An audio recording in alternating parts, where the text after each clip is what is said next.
त्यानंतर बातमी आहे भंडाऱ्यातून। भंडाऱ्यामध्ये चक्क रस्ताच चोरीला गेल्याचं समोर आलंय। 2022-23 या वित्तीय वर्षामध्ये रस्ता न बनवता नगर परिषदेने 8,56,000 रुपयांची उचल घेतलेली होती असा धक्कादायक प्रकार उघडकीस आला आहे। पवनी इथल्या हर्षल वाघमारे यांनी माहिती अधिकारात ही माहिती मागितली, त्यावेळेला हा धक्कादायक प्रकार समोर आलेला आहे। तर या ठिकाणी रस्त्यासाठी लाखो रुपये हे घेण्यात आले, मात्र रस्ता प्रत्यक्षात बनवला नाही अशी धक्कादायक माहिती समोर येते। भंडाऱ्यामधला हा प्रकार आहे। या ठिकाणी चक्क रस्ताच चोरीला गेलाय असं म्हणावं लागेल, कारण 2022-23 या वित्तीय वर्षामध्ये, आर्थिक वर्षामध्ये रस्ता बनवण्यासाठी नगर परिषदेने 8,56,000 रुपयांची उचल तर घेतली होती, मात्र त्याच्यामध्ये रस्ता बनवला की नाही असा प्रश्न पडावा, कारण या ठिकाणी रस्ताच बनवलेला नाहीये। रस्ता न बनवताच नगर परिषदेने 8,56,000 रुपयांची उचल घेतली होती असा धक्कादायक प्रकार उघडकीस आला आहे। पवनी इथल्या हर्षल वाघमारे यांनी माहिती अधिकारात याविषयीची माहिती मागितलेली होती आणि त्यावेळेला हा धक्कादायक प्रकार समोर आलाय।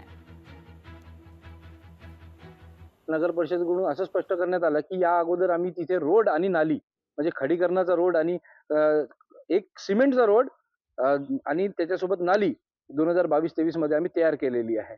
आणि आता जेव्हा आम्ही बघतो की इथे प्रत्यक्षात ती नालीही नाही, तो रोडही नाही आणि पुन्हा 60 लाख रुपये खर्च करून याच्यावर पुन्हा एक नव्यानं रोड तयार करण्यात आलेला आहे। मग जर असं असेल तर अति उच्च शिक्षित आमचे सीईओ जे प्रशासक आणि मुख्याधिकारी दोन्ही आहेत, मग त्यांच्या इथे असण्यानंतरही अशा नाल्या आणि रोड चोरी कुठे जातात हा मोठा प्रश्न आहे। आम्ही याचीच मागणी करत आहोत की आम्हाला आमचा रोड आणि आमच्या नाल्या आम्हाला पुन्हा परत मिळवून देण्यात याव्या।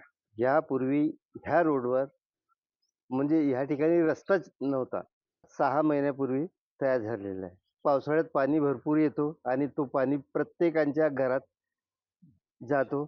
समस्या एवढी भयंकर आहे की काही लोक इथून घर सोडून सुद्धा जाण्याच्या तयारीत आहेत। आजपर्यंत नाली पण झालेली नाही आणि रोड पण झालेले नाहीये। आधी रोड कच्चा होता, आता 6 महिने झालेले आहे, रोड पक्का बनलेला आहे, पण आधी नाली करायला पाहिजे होती, पण नाली केलेली नाही। त्यामुळे आमच्या घरामध्ये पाणी शिरत आहे। साप, विंचू येते, खूप मोठे मोठे साप येतात इकडे। आमच्या घरामध्ये साप पण जाऊ लागले आहे आणि पावसाळ्यामध्ये खूप आम्हाला त्रास होत आहे। फक्त 6 महिने झाले हा रोड झाले आहे, पण ते रोडही व्यवस्थितरित्या बांधलेले नाहीये। आमच्या इकडे थोडं प्रशासनाने लक्ष द्यावे आणि आमच्या इकडे नाल्यांची सोय करावी, रोडांची सोय करावी व्यवस्थितरित्या। लोकशाही मराठी ऐका, पहा, जागरूक रहा।